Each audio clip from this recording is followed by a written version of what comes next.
Assalamualaikum warahmatullahi wabarakatuh.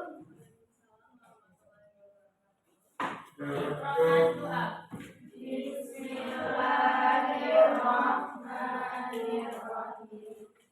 Rabbi shrah li sadri wa yassir li amri wahlul 'uqdatam min lisani yafqahu qawli. Rabbi zidni ilman warzuqni fahman bi rahmatika ya arhamar rahimin.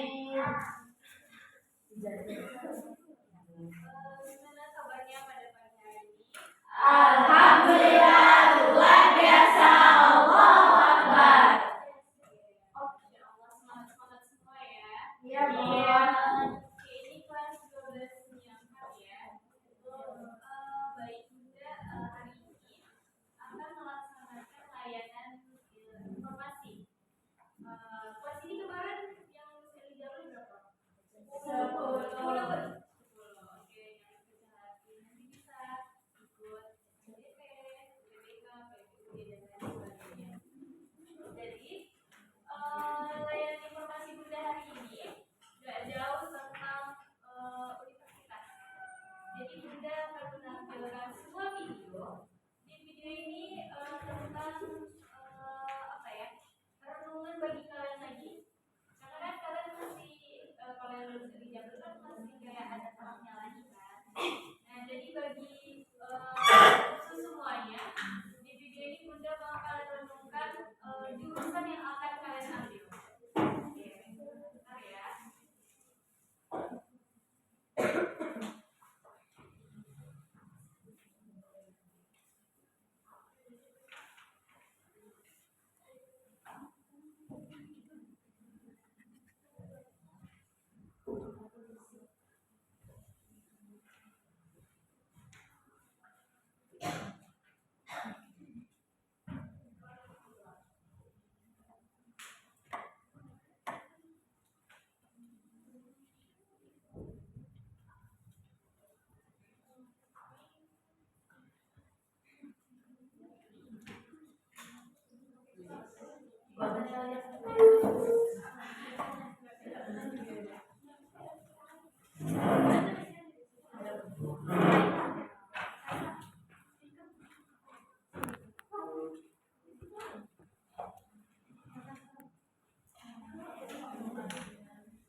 Yang buat merenungkan kembali pilihan-pilihan. Hai guys, sebelum mulai pembahasan di video ini, gue mau minta kalian buat merenungkan kembali pilihan-pilihan signifikan yang kalian ambil dalam hidup kalian. Misalnya nih, waktu pilih jurusan kuliah atau pilih mau berkarir di bidang apa. Sedikit banyak kalian pasti sadar kan bahwa pilihan-pilihan itu yang mengambil peran penting dalam hidup kalian sampai ke detik ini. Andai dulu milih jurusan yang lain pas kuliah, apakah bakal sama aja hidup lo? Gue rasa sih enggak ya. Begitu juga soal pilihan bidang karir. Nah, pertanyaan besar gue adalah, apa sih motivasi kalian milih hal-hal tersebut? Apakah betul motivasi itu datang dari diri sendiri? Atau ya jangan-jangan karena keadaan atau karena ikutin kata orang aja gitu? Orang bisa macam-macam ya. Bisa orang tua, bisa teman, bisa tetangga gitu kan.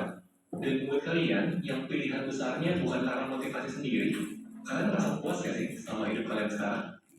Atau ya rasa ada yang kurang aja gitu dalam hidup? Tapi kalau ditanya apa yang kurang, ya nggak tahu juga apa jawabannya. Kalau iya, tenang aja. Kalian ada di video yang tepat. Simak video sampai habis, dan gue janji pandangan lo soal hidup nih. Kalau gue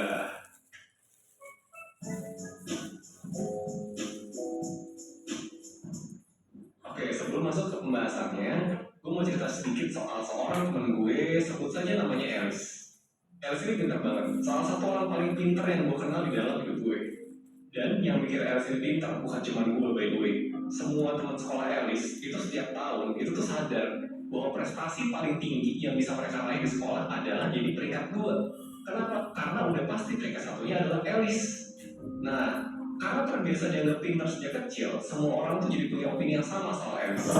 Please, lu kan pintar, jadi dokter aja deh mendingan.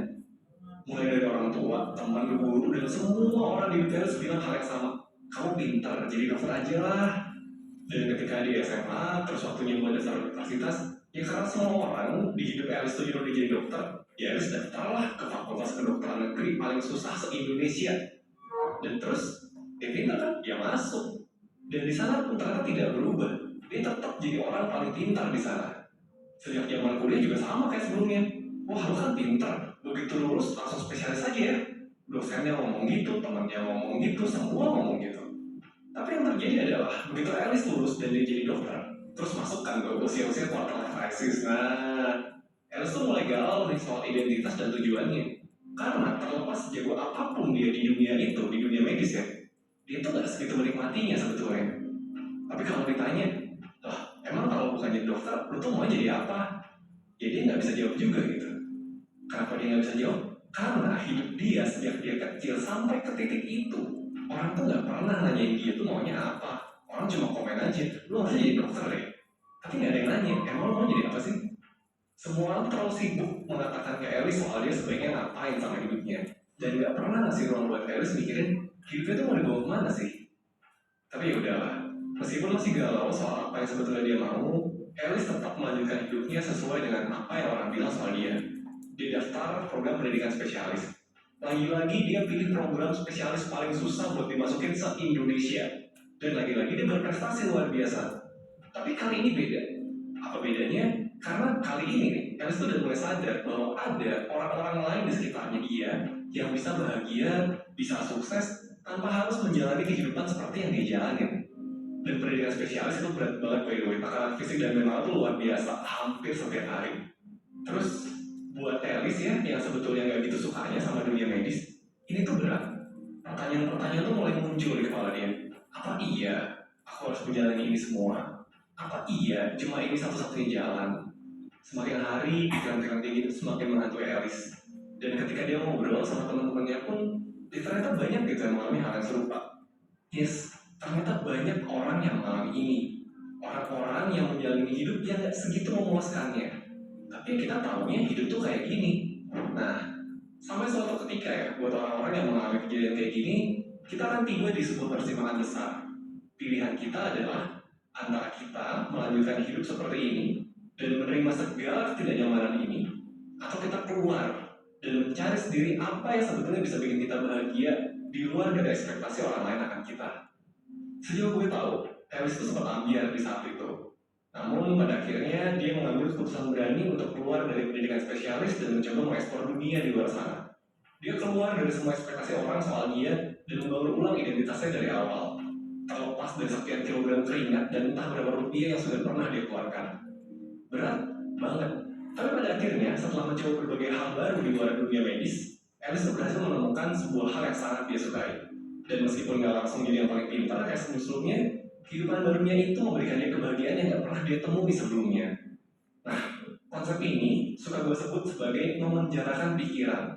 Dan ini mungkin ya hanya dialami oleh Alice, tapi juga lo yang nonton video ini. Memenjarakan pikiran ini berbentuk banyak hal. Tapi salah satu yang kelihatan adalah ketika kita memilih sebuah pilihan dan menjalaninya, karena kita ngerasa kayaknya nggak ada pilihan lain aja gitu. Jadi, lu bisa aja terjebak di sebuah jurusan atau sebuah pekerjaan yang sebenarnya lu nggak suka, tapi lu tetap jalanin karena lu nggak tahu, karena lu mikir bahwa ini adalah satu-satunya jalan yang bisa lu tempuh.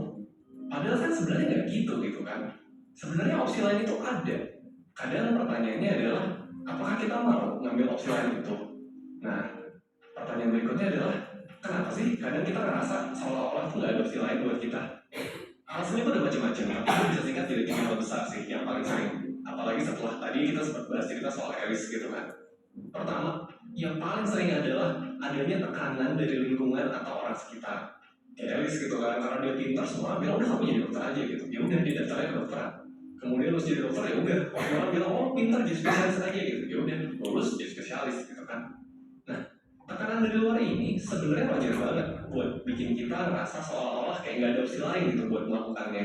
Padahal sebenarnya ada aja opsi itu. Kedua, ini nyambung sama poin pertama sih. Karena adanya tekanan dan pengaruh dari luar diri, kita tuh jadi khawatir kalau kita mencoba mengambil opsi lain, kira-kira lebih baik atau lebih buruk ya? Gimana kalau ternyata lebih buruk? Nah, misalnya nih, dari jurusan kuliah gitu kan, itu pasti bikin khawatir, bikin cemas. Karena ya banyak aja kan yang perlu dipikirin, dipertimbangin lagi, dilakuin lagi. Tapi itu bukan berarti semua itu nggak bisa disortir dan direncanakan ulang. Nah, terakhir, kadang kita emang nggak tahu aja opsi lain itu ada.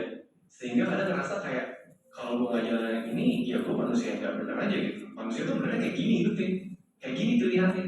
Ya tapi pikiran-pikiran lain. Nah, tapi biasanya nih, pas kita sadar kalau opsi lain itu ternyata ada, dan kita penasaran nih buat coba cari tahu opsi itu, biasanya kita akan terdorong buat explore. Intinya, dengan lu tahu bakal selalu ada opsi lain di segala hal yang lo ambil, lu bakal lebih terbuka dan aktif buat explore opsi-opsi yang sekiranya lebih cocok buat lo. Ini juga sebenarnya bisa berlaku sebaliknya. Karena lo terbuka dan aktif eksplorasi, lu bakal paham dan sadar bahwa opsi lain itu akan selalu ada. Nah, pertanyaan besarnya, opsi lainnya cocok sama lo atau enggak? Ya kan? Nah, gak pertanyaan besar sih sebenarnya, karena jawabannya itu udah ada, yaitu kenali dulu gitu kan, lu tuh maunya apa, sukanya apa.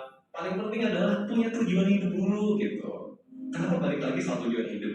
Karena kalau opsi itu baik atau enggak buat kita, yang tahu kan cuma diri kita sendiri. Kita juga kan yang bakal jalan itu kalau kita ambil. Tahu dari mana coba sebuah opsi itu baik atau buruk? Lu baru bisa bandingin dua opsi. Kalau lu tahu tujuan lu tuh apa, tinggal dilihat kan mana yang lebih fit sama tujuan lo. Nah, kalau sampai sini lu jadi makin bingung sama apa yang lo mau, siapa diri lo, dan apa yang jadi tujuan diri lo, it's okay. It's okay, serius, nggak apa-apa banget. Mungkin udah waktunya buat lo ikutan layanan 1% yang membahas secara mendetail soal pertanyaan-pertanyaan kayak gitu. Lo tuh siapa? Tujuan lo sebetulnya apa? Harus ngapain sih habis ini? Nah, hari Sabtu nanti, tanggal 22 Mei 2021, 1% bakal ada webinar dengan judul Langkah Perencanaan Hidup untuk Masa Depan. Webinar ini bakal mengupas tuntas soal cara mengenali diri lo lebih mendalam, dari diri lo siapa, sampai memetakan apa yang lo mau di hidup lo. Kalau udah tahu, lo juga bakal diajarin soal gimana caranya nyusun tujuan hidup lo langkah demi langkah. Webinar ini bakal diisi sama Evan, CEO dan founder 1%, dan Nadia, mentor 1%. Gue sangat merekomendasikan lo buat ikutan webinarnya. Karena gue yakin materi yang disampaikan bakal bisa langsung lo aplikasikan buat menjawab pertanyaan soal mengenali diri dan tujuan hidup lo. Selain materi, lo juga bakal dapet psikotes lengkap, worksheet buat membantu lo menyelesaikan masalah, dan sesi ngobrol sama pembicara dan mentor lewat Telegram selama 3 hari berturut-turut. Nah, kalau kamu udah tertarik, coba deh klik link yang ada di deskripsi video, dan jangan lupa buat masukin kode promo di layar biar dapat diskon spesial. Nah, gitu ya. Sebenarnya apapun yang kita lakukan dan jalanin hidup ini, gue yakin selalu ada opsi lain. Kita udah jadi manusia bebas kok. Jadi kalau bisa kurang-kurangin lah menjalankan pikiran kita sendiri gitu. Eksplor aja hal-hal yang ada. Gue yakin itu bisa banget bantu lo buat berkembang.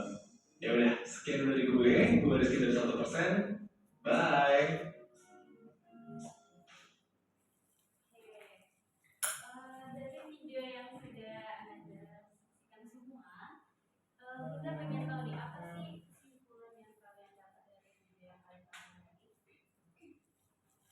Ada yang mau menyampaikan kesimpulannya? Oke, silakan. Ambil tujuan itu sesuai dengan motivasi diri, bukan dari tekanan lingkungan atau orang lain, sehingga kita tuh bisa menjalani atau menikmati prosesnya sama hasilnya. Oke, bagus ya. Ada lagi? Ayo, ada lagi? Oke, boleh tepuk tangan dulu semuanya. Oke, Bunda setuju sama Hamid ya. Oke, di sini dari video ini sebenarnya Bunda memberikan stimulus kepada kalian. Stimulus itu adalah dorongan dari kalian nonton ini. Kira-kira apa sih yang kalian dapat ke diri kalian? Oke, betul ya. Ini kan kalian nanti bakal lanjut ke universitas. Nah, Bunda tuh gak mau lagi ada dengar saya masuk universitas ini karena apa? Asalnya jurusan, terus merasa nggak cocok sama jurusannya, kayak asal pilih kayak udahlah penting masuk universitas dengan jurusan yang bisa saya masuki. Itu salah ya. Dari video ini stimulusnya itu mendorong kalian pikir kembali. Coba buka mindset kalian. Kira-kira kalian tuh pengennya kemana? Kayak Elis tadi, dia juara 1. Karena dia juara 1, jadi sekitarnya bilang ya udah kamu masuk ke kedokteran aja. Padahal Elis sendiri dia merasa bukan basic aku di situ. Kayaknya aku pengen yang di luar dari kedokteran. Kayak gitu sama kalian. Kalau misalnya kalian konsultasi sama guru BK itu lain lagi ya. Misalnya kalian konsultasinya, Bu ya saya mau pilih jurusan ini. Nah itu kan kalian ada mindset kalian, pikiran kalian sendiri gitu. Tapi kalau misalnya kayak ada dorongan, misalnya orang tuanya bilang, yaudah karena kamu masuk ini aja, lebih bagus gini-gini. Kalau misalnya tidak sesuai dengan diri kalian, bicarakan bebek sama orang tuanya. Ya, Ma, saya sepertinya tidak minat untuk masuk jurusan ini karena saya memiliki potensi yang menurut saya bisa masuk ke jurusan lain. Nah, kalau misalnya nanti di antara kalian semua, Bun, tapi orang tua saya tuh melarang saya untuk masuk jurusan ini gitu. Nah, itu bisa bawa orang tuanya konsultasi sama guru BK-nya. Jadi biar orang tuanya tahu juga anaknya ini pengen kemana. Oke, dari sampai di sini kalian mengerti? Oke, ada yang ingin ditanyakan? Ya, oke, bisa kita lanjuti? Bisa.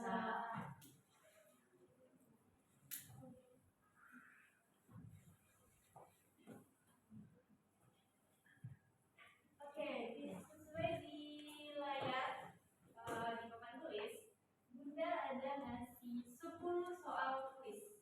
Nah, sistemnya sebelumnya Bunda ngasih kuis ini karena kan kalian udah kemarin kelas 11 mungkin udah presentasi ya kan ke universitas. Terus pasti sedikit banyaknya kalian pasti udah tahu tentang pertanyaan yang Bunda kasih. Bunda kasih 10 pertanyaan ini, sistemnya rebutan. Yang bisa menjawab pertanyaannya itu nanti angkat tangan. Terus nanti Bunda ada reward untuk ke 10 orang yang dapat menjawab pertanyaan Bunda. Bisa? Bisa. Kita mulai dengan pertanyaan pertama. Prospek kerja jurusan ilmu komunikasi adalah? Oke, ulang lagi. 1, 2, 3. Ini wartawan. Oke, wartawan yakin? Oke, kira-kira apa ya jawabannya? Oke.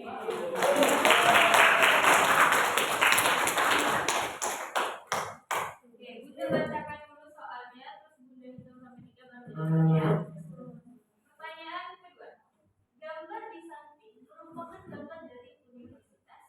Oke, boleh mau lihat dulu. Yakin? 1, 2, 3. Oke, aku sendiri. Oke, Ukman. Kita lihat ya jawabannya.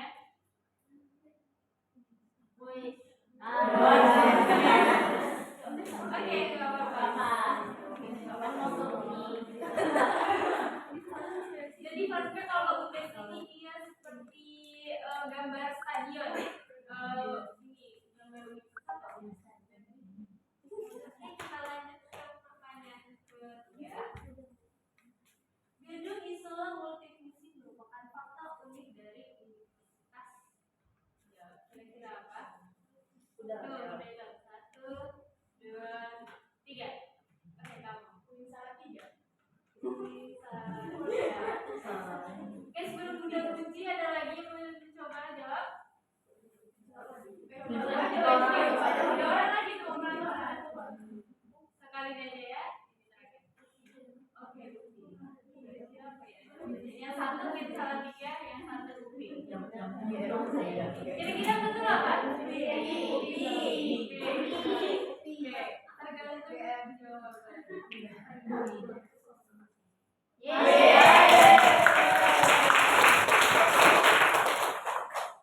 Jadi ini adalah bentuk isola multifungsi.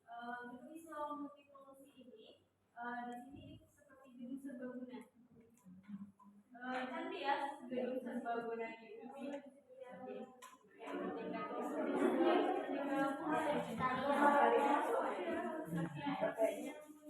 Oke, pertanyaan keempat. Nah, ini kalau bisa bahaya nih. Jurusan yang biaya UKT termahal adalah satu, dua, semangat ya. Satu, dua, tiga. Hampir semua jurusan. Ulangi. Satu, dua.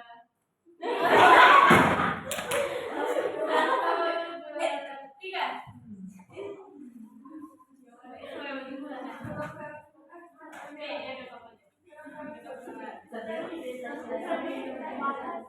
Yakin kedokteran jawabannya? Salah. Ada jawaban selain kedokteran? Apa? Teknik industri ada lagi?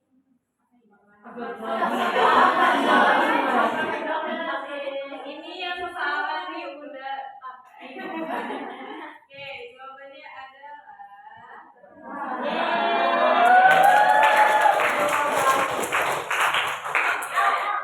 faktanya memang iya. Jurusan kedokteran itu adalah biaya UKT yang mahal. Karena kalau kedokteran ini banyak prakteknya. Kalau ilmunya mahal, pasti biayanya juga mahal kan. Sebanding ilmu yang kita dapat sama uang yang kita keluarkan. Oke, kalau misalnya nih kalian nanti di universitas pun gimana ya biar mau ada keringanan gitu. Nah, kalian bisa ikut beasiswa prestasi, terus apa lagi ya? Banyak sih kalau beasiswa itu. Oke, pertanyaan selanjutnya. Jalur seleksi PMB melalui tes ujian tulis berbasis komputer atau UTBK yang mengukur potensi skolastik, penalaran matematika, literasi dalam bahasa Indonesia dan literasi dalam bahasa Inggris merupakan bagian jalur 1, 2, 3.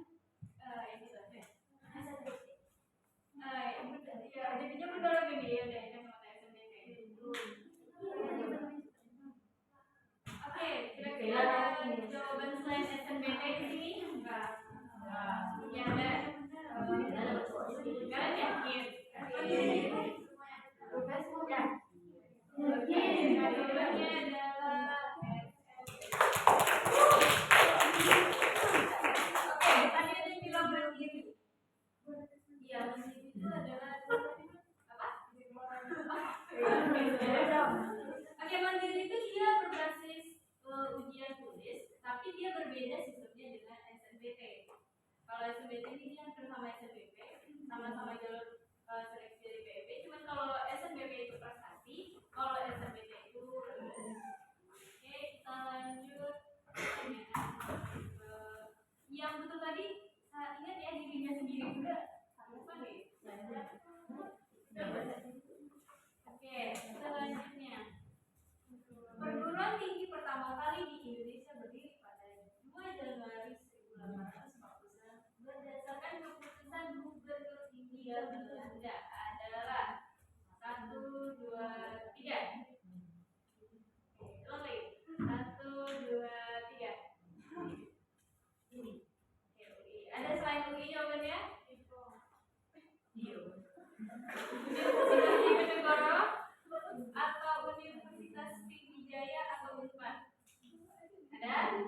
jawabannya adalah betul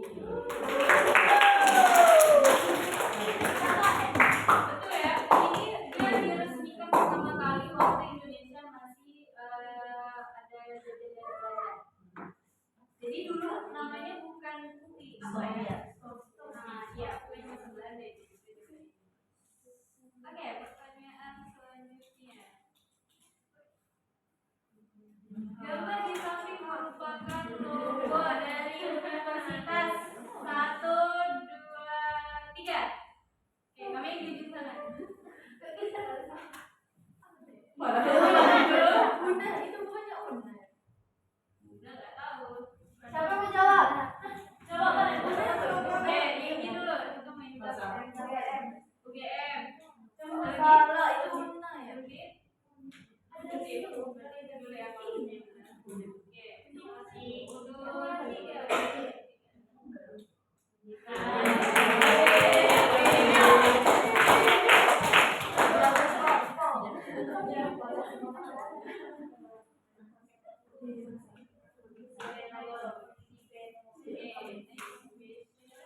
Itu di bawah ini yang merupakan keunikan dari Unpad. Satu, dua, tiga. Oke, ini dulu. Jangan lain.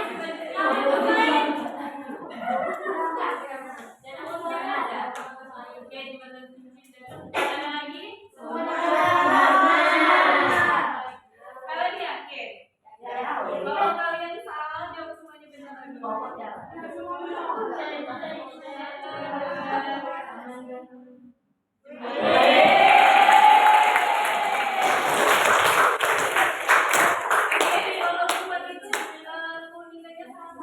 jembatan cincin. Kamu udah? Pokoknya dia kayak jembatan, tapi cantik. Dia jembatan di bawahnya itu kayak ada lorong gitu. Makanya ini dikasih namanya jembatan. Ini jembatan sen. Dan apa tadi? Ya ada Unpad dan UIN. Oke. Pertanyaan ke-9. Universitas yang memiliki 2 promosi terbaik di SNBP tahun 2023 adalah 1, 2, 3. Oke, kamu. Oke, ada jawaban selain Upi? Saya jawab yang tadi.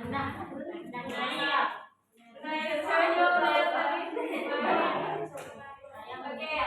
Nih, saya jawab. Desa. 1, 2, 3.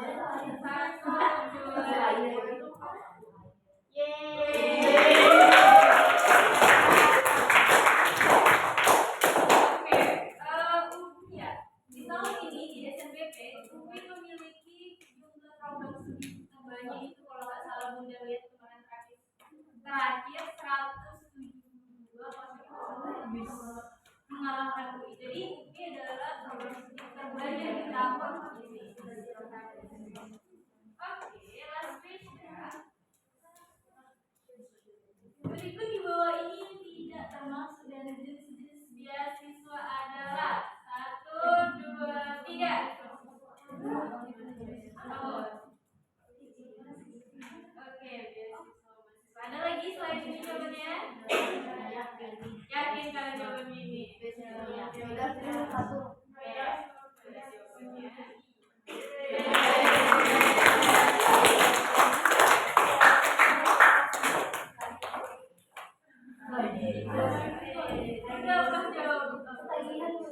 Oke, jadi kalau beasiswa bidik misi itu adalah beasiswa dengan dia dari IPK atau prestasi kita. Jadi syaratnya kalau itu di UIN, bidik misi itu kita tidak boleh di bawah IPK-nya 3, harus ke atas. Kalau misalnya IPK-nya tahun pertama 3, terus tahun keduanya nurun, itu langsung dicabut. Dicabut beasiswanya dan dicari dengan mahasiswa yang memiliki IPK di atas 3. Terus kalau beasiswa KIP kuliah, itu dia ada tipenya, ada yang ngambil dari prestasi juga, terus ada dari yang surat keterangan tidak mampu. Nah, itu lanjut terus. Nah, kalau misalnya beasiswa Bank Indonesia ini dia kadang untuk di semester berapa biasanya oleh prodi dikirim ke mahasiswa, ada tuh syarat-syaratnya. Nah, kecuali beasiswa mahasiswa ya, nggak ada.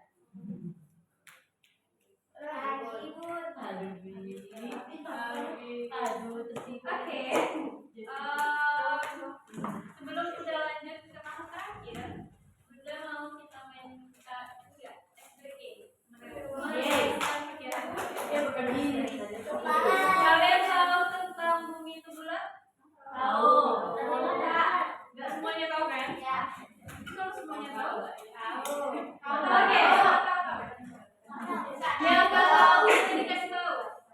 Yang tahu. Yang tahu jangan kasih tahu seperti yang nggak tahu. Oke. Bunda akan bilang satu. Bunda akan panggil namanya. Hanya dia boleh yang berhak menjawab. Oke. Bumi itu bulat. 2 ditambah 1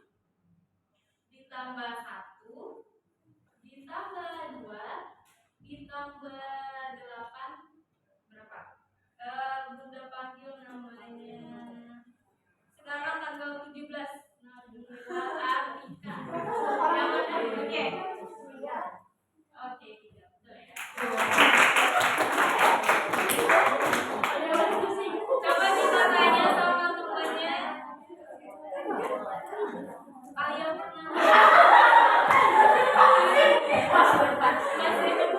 kira-kira betul nggak jawaban Nabila tadi 3? Betul.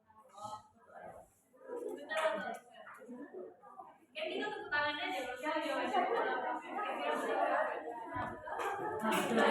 kelihatan dia nggak tahu nih. Oke, kita lanjut. 6 ditambah 7 ditambah 10 ditambah 12 ditambah 1 sama dengan Siti Fatira. Oke, 2.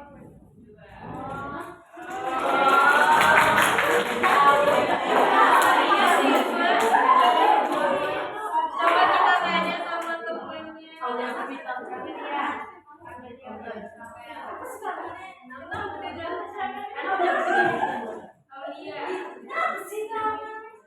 Betul nggak Aulia jawabannya tadi?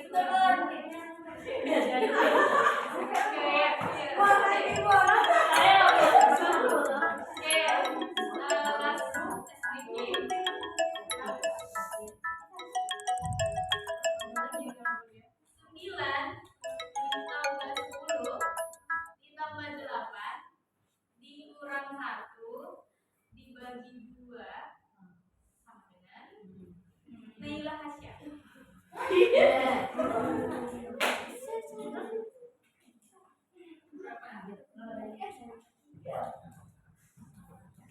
Kalau Naila nggak tahu boleh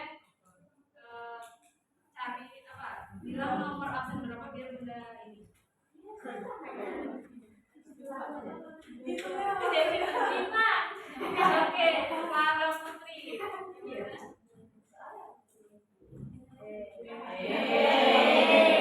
Ini Clara dapat hukuman tambah 10 tambah 8 itu kurang 1. Pokoknya udah tahu sudah. Oke, Clara sebutkan nomor absen berapa?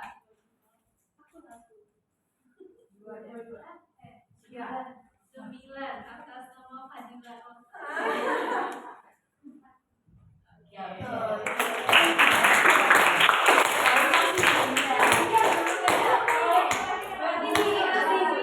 Untuk fokusnya boleh lah ya, hanya beberapa yang masih kurang fokus.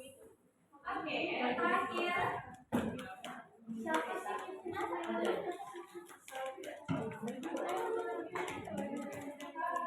Oke, terakhir sebelum kita masa ini, Bunda ada origami.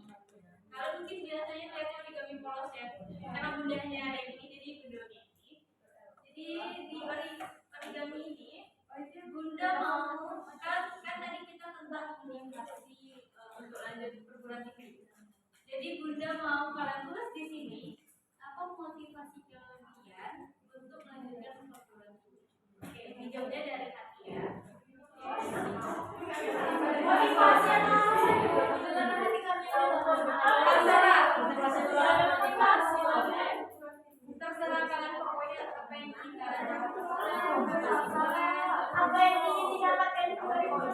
Boleh. Sesuai dengan pengalaman. Apa motivasi masuk kuliah? Ya pasti dari Indonesia gitu ya. Tujuan dari betul. Apa yang dibuat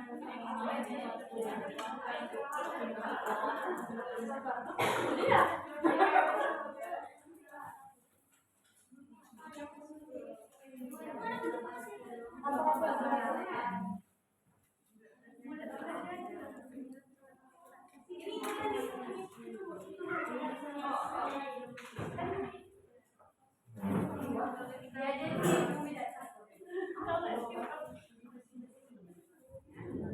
Ada yang belum dapat?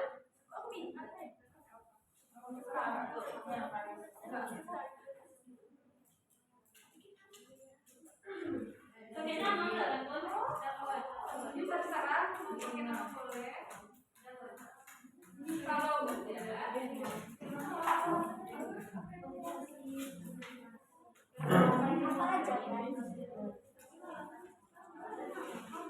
yang mau bantu Bunda? Bunda mau menanyakan di adik-adik.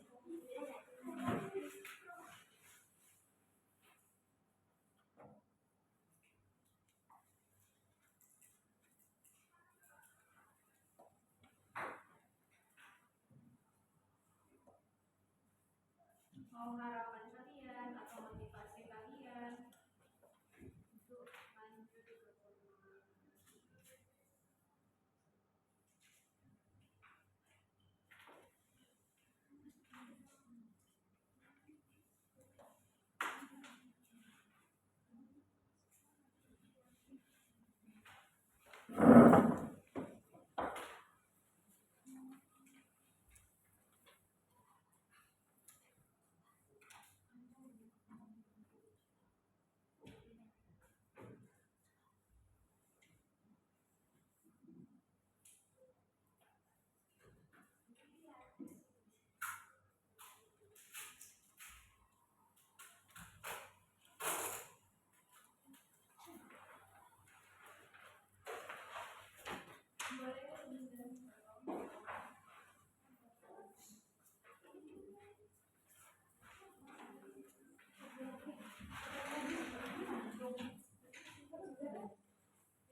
Yang udah boleh maju ke depan, di lem harapannya di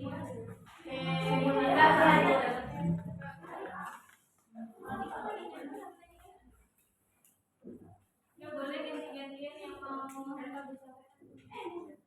lem motivasinya di kata kita.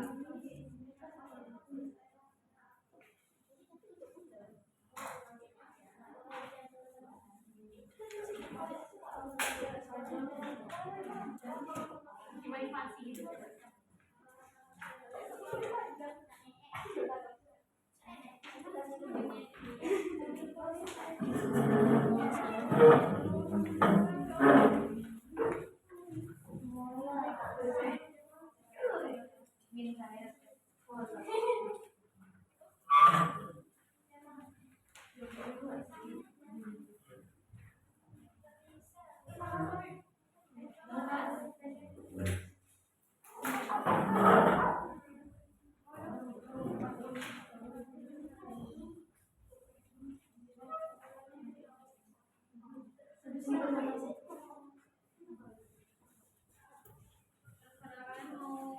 Tulisannya aja.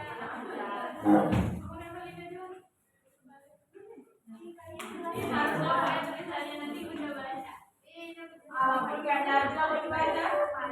Gak apa-apa baca.